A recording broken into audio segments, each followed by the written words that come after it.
কিন্তু সবচেয়ে বড় সমস্যা তোর কি জানি, তোর আল্লাহ যা দেয় তুই ওই নিয়ে শুক্রিয়া আদায় করিস নে। এই জন্যই তোর মনে সবসময় এই হাহাকার, সবসময় পেরেশানি থাকে। আরে শুক্রিয়া তো তখনই আদায় করব যখন আমি ভালো থাকবো। আমি তো কোনো সময় ভালোই থাকিনি। এ ভাই, হাসিছি, কিছু মনে করিস নে ভাই। মানে তোর কথা শুনে আমার হাসি চলে আসে। তুই ভালো থাকিস নে, তার মানেই তো তুই আল্লাহর উপর ভরসা করিস নে। যদি আল্লাহর উপর ভরসা করতিস, এই দেখ আমার 30-32 কেজি পটল হয়েছে, যা টাকা হবে দিনের দিন বাড়ি জনি বাজার করে মা বাপের ওষুধ পানি নিয়ে ছেলে পেলে হাতে দিয়ে শেষ, আবার পরের দিন কাজ করব।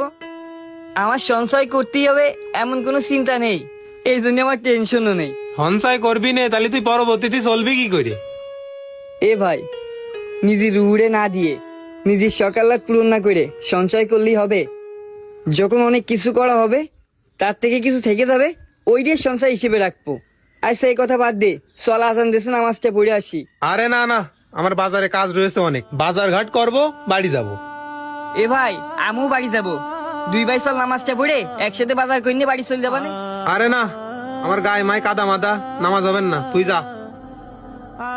আচ্ছা ঠিক আছে ভাই, তাড়াতাড়ি আসছেন। হ্যাঁ এ ভাই, কিরে কাজ শেষ তোর? আরে কাজ তো এখনো শেষ হয়নি, ওই ব্যাপারীদের সাথে বসে পড়ে আড্ডা দিচ্ছিলাম, আর কালকের বাজারে কি অবস্থা তাই খোঁজ নিচ্ছিলাম। এ ভাই, আড্ডা দিচ্ছিলি? আমি যে তোর নামাজ পড়তে দেখলাম, তুই কলি বাড়ি যাবি, আড্ডা দিয়ে কি লাভটা হয়েছে তুই ক? লাভ হয়নি মানে, কালকের বাজারে কিরাম দাম জাতি পারে ওইটা একটু জানিয়ে রাখলাম। আরে বলদ রে, কালকের বাজারে কি খবর এইটা জানতে যায় এক ওয়াক্ত নামাজ মিস দিয়ে দিলি, এটা কোনো কাজের মতো কাজ করলি? আচ্ছা ভাই যা তালি। আমার চাকরি হচ্ছে না, কে দিচ্ছে না? আল্লাহ দিচ্ছে না। আমার ঘরে খাবার নাই, কে দিচ্ছে না? আল্লাহ বরকত দিচ্ছে না। আমার সমাজের মানুষ গরিব বলে, কার জন্য বলে? আল্লাহর জন্য বলে। আরে ভাই, সব দোষটা যদি আল্লাহরই হয়, এখন যদি আমাদের প্রতিটা ধর্মের ওই সৃষ্টিকর্তা আমাদের কাছে প্রশ্ন করে, হে বান্দা, আমি তোমাদের জন্য অনেকগুলা নিয়ম ধার্য করেছি ও নাজিল করেছি, তোমরা কেন ওগুলা ঠিক মতো পালন করো? তখন আপনারা বা আমরা কি উত্তর দিব? মিথ্যা কথা বলবো যে আল্লাহ নামাজ পড়েছিলাম, আপনি অল্প কিছু দিয়েছিলেন তাতেই শুকরিয়া আদায় করেছিলাম? মিথ্যা বলে কি পার পাবো? পাবো না।